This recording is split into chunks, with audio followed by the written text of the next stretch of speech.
దేవునికి స్తోత్రములు. ప్రభు నామమునకు మహిమ కలుగును గాక. దేవుని మహాకృపలో రాత్రంతా మనకు తోడుగా ఉండి మన దేహములకు కావాల్సిన విశ్రాంతిని, ఆరోగ్యమును, సుఖమైన నిద్రను అనుగ్రహించి సజీవులుగా మరొక నూతనంగా ప్రవేశపెట్టున్నారు.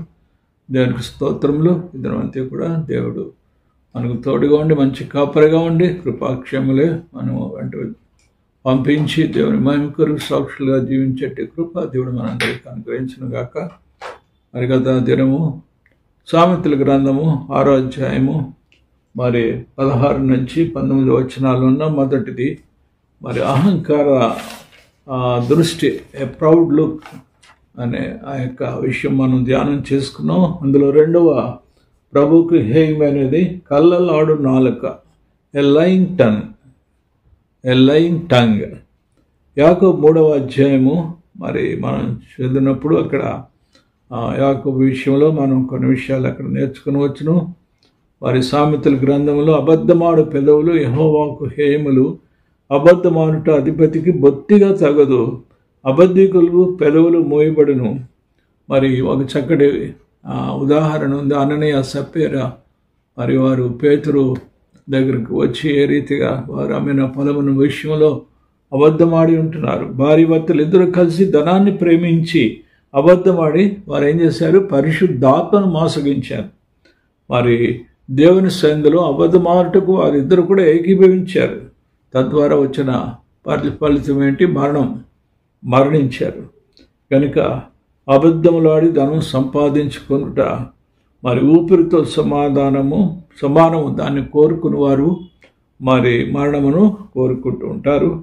ఇంకా అనేక సందర్భాల్లో మనం చూసినట్లయితే 2వ రాజులు 5వ అధ్యాయంలో కూడా గెహాజీ ఏ రీతిగా ఎలీషా తిరస్కరించిన బహుమానుల కొరకు ఆశపడి నయమాను వెనుక వెళ్ళి అక్కడ అబద్ధమాడి ఇంట్లో దాచుకున్నాడు. కనుక అబద్ధికులందరూ దేవుని వాక్యం ఉంది, అగ్ని గంధకములతో మండుగుండములో పడుదరు, అబద్ధములాడువాడు నశించును, అబద్ధములకు జనకుడు సాతాను. కనుక అబద్ధం వారంతా కూడా సాతాను పిల్లలని గ్రహించాలి. కనుక అనేక విషయాలు సులభంగా చిన్న చిన్న విషయాలు మనం అబద్ధం ఆడేస్తూ ఉంటాం.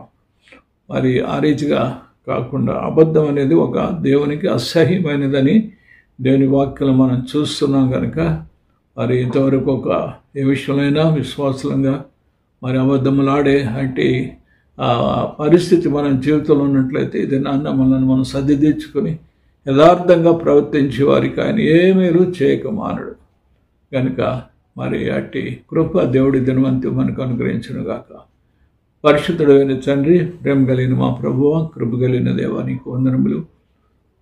యెహోవాకు అసహ్యమైన 7 కలువు, అందులో రెండవది ప్రభువా కళ్ళలాడు నాలుక, ఎ లయింగ్ టంగ్. అబద్ధము ఆడుట వల్ల దేవుని వాక్యంలో అనేక మంది ఏ రీతిగా వారు దేవుని ఉగ్రతకు పాల్పోయి ఉంటున్నారు. అబద్ధములు ఆడివారు అగ్నిగండంలో పడుదరని నీ వాక్యంలో సెలవిచ్చుంటున్నావు తండ్రి. అట్టి స్థితి మాలో ఎవరికి ఉన్నట్లయితే క్షమించి యథార్థంగా నేను సత్యమే పలుకుచు మీ కొరకు సాక్షులుగా జీవించేటి కృపను మాకు మెండుగా దయచేయండి. దినవంతి కూడా మీరు మాతో ఉండండి, సన్నిధి మాతో ఉంచండి. యేసు పరిశుద్ధ నామములో ప్రార్థించి మనములు వేడుకుంటున్నాం తండ్రి, ఆమేన్. మన తండ్రి అయిన దేవుని ప్రేమ, రక్షకుడైన యేసుక్రీస్తు వారి కృప, పరిశుద్ధాత్మ సహవాసమైన సన్నిధి దినవంతి మనకు తోడైనగాక. ఆమేన్.